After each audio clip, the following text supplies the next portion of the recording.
Hello la Mifa! Aujourd'hui on se retrouve pour une nouvelle vidéo et aujourd'hui on se retrouve pour parler d'un sujet qui me tient particulièrement à cœur, l'hypersensibilité et l'amour. Si vous êtes hypersensible ou que vous êtes en couple avec une ou un hypersensible, la question que vous vous posez c'est sûrement est-ce que c'est plus difficile d'avoir une relation avec une personne hypersensible? Ou est-ce que c'est plus difficile d'avoir une relation quand on est hypersensible? Alors, d'après certaines recherches scientifiques, la réponse est non, ce n'est pas plus difficile.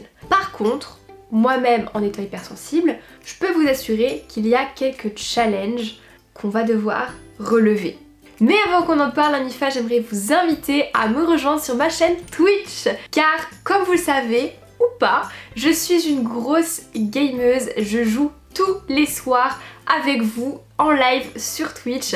Donc n'hésitez pas à me rejoindre sur ma chaîne Twitch, c'est juste une application à télécharger, c'est gratuit et vous pouvez venir participer au live tous les soirs vers 21 h.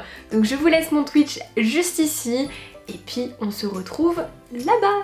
Cette vidéo va vraiment vous servir à mieux vous comprendre pour mieux aimer. Comme vous le savez sûrement, l'hypersensibilité ça rime avec l'hyperintensité.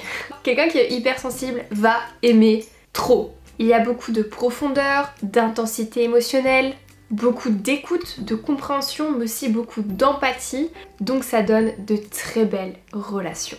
Mais évidemment, après les avantages, vient les inconvénients. Il faut savoir que les hypersensibles restent le plus souvent plus attachés à leur trauma passé, à leurs blessures qu'ils ont vécues dans le passé, qu'une autre personne non hypersensible.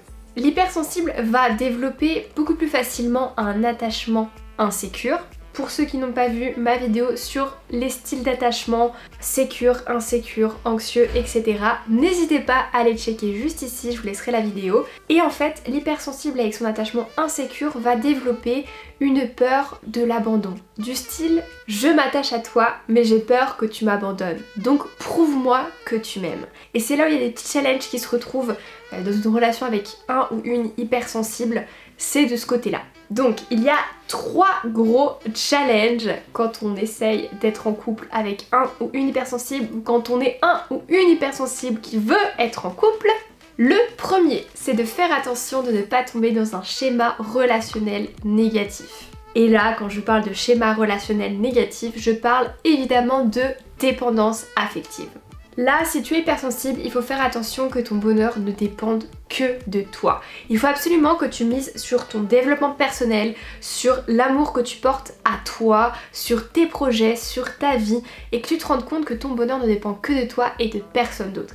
Parce que si tu tombes dans un schéma relationnel où c'est le comportement de l'autre qui fait varier ton humeur, que ton humeur dépend si il ou elle t'a envoyé un message aujourd'hui, que tu n'arrives pas à être heureux ou heureuse seule, que tu n'as pas autant de joie de vivre quand tu n'es pas avec cette personne. Ça, c'est vraiment des gros signaux d'alerte. Fais attention de ne pas tomber dans la dépendance affective, mise sur toi si tu vois que tu commences un petit peu à pencher du côté de la dépendance, parce qu'en tant qu'hypersensible, c'est difficile, mais c'est un challenge auquel il faut faire extrêmement attention. Ensuite, un deuxième gros challenge quand on est hypersensible, c'est de se mettre en couple avec quelqu'un qui n'est pas hypersensible. Alors, je dis pas que c'est impossible, non, mais ça complique les choses. Pourquoi? Parce qu'une personne non hypersensible va moins comprendre tes comportements qu'une personne hypersensible, elle va avoir moins de patience avec toi parce qu'elle va devoir faire un effort pour te comprendre, alors qu'une personne hypersensible va directement te comprendre. Donc il n'y aura pas d'effort à faire, enfin pas d'effort. Comme dans toutes les relations, il y a des efforts. Mais ce ne sera pas un effort d'essayer de te comprendre. La compréhension sera déjà là.